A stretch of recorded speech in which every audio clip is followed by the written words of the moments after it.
Hello friends and welcome back to our channel. It is time for a story. Today's story is called Last Stop on Market Street, and this is written by Matt de la Peña and pictures are by Christian Robinson. We hope you enjoyed today's story. As usual, we invite you to like and share this video and hit that notification bell so that you will know whenever we post new stories. Okay, let's get started. CJ pushed through the church doors, skipped down the steps.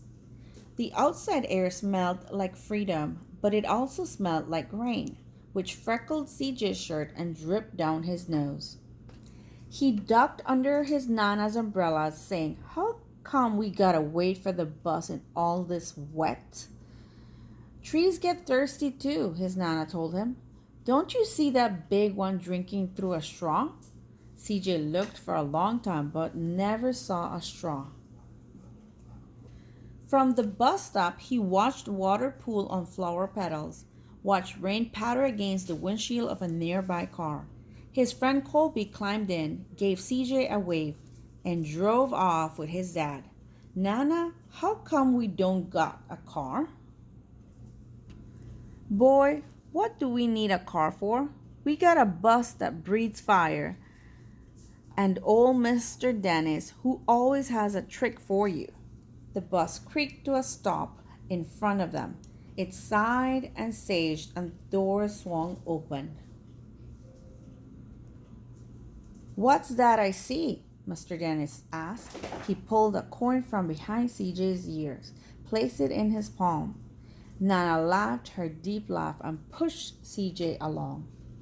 They sat right up front. The man across the way was tuning a guitar. An old woman with curlers had butterflies in a jar. Nana gave everyone a great big smile and said, "And a good afternoon." She made sure CJ did the same. The bus lurched forward and stopped, lurched forward and stopped. Nana hummed as she knit. "How come we always gotta go here after church?" CJ asked. "Miguel and Colby never have to go nowhere." "I feel sorry for those boys," she told him. "They'll never get a chance to meet Bobo or the sunglass man. And I hear Trixie got herself a brand new hat." CJ stared out the window, feeling sorry for himself. He watched cars zip by on either side, watched a group of boys hop curbs on bikes. A man climbed aboard with a spotted dog. CJ gave up his seat. "How come that man can't see?" "Boy, what do you know about seeing?" Nana told him. "Some people watch the world with their ears."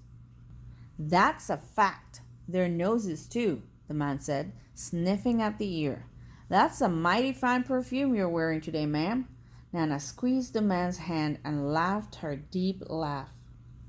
Two older boys got on next. CJ watched as they moved on by and stood in back.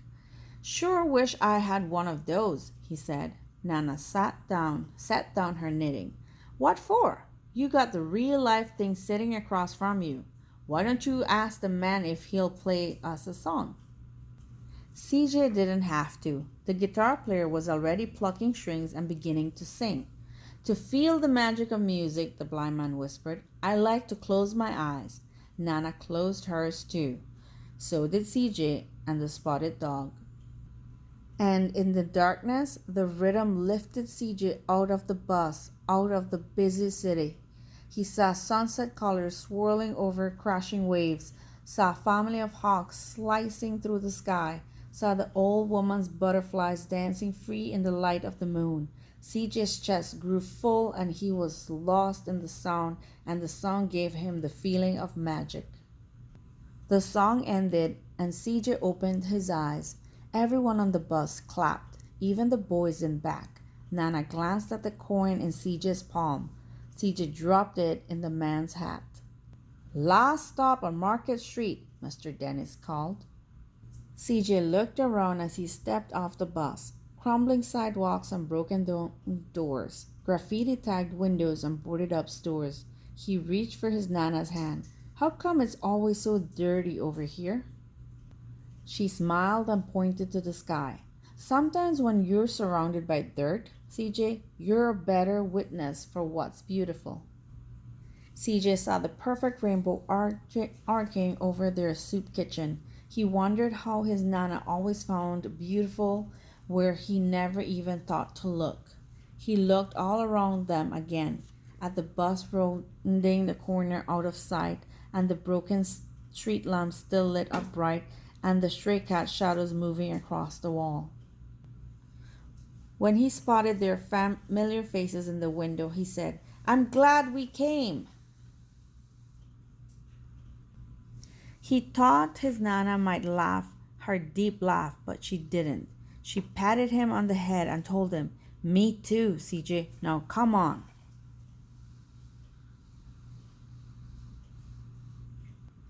The end. We hope you enjoyed the story, and we thank you for listening and watching it with us, and we invite you to come for the next story tomorrow. Have a great day. Goodbye.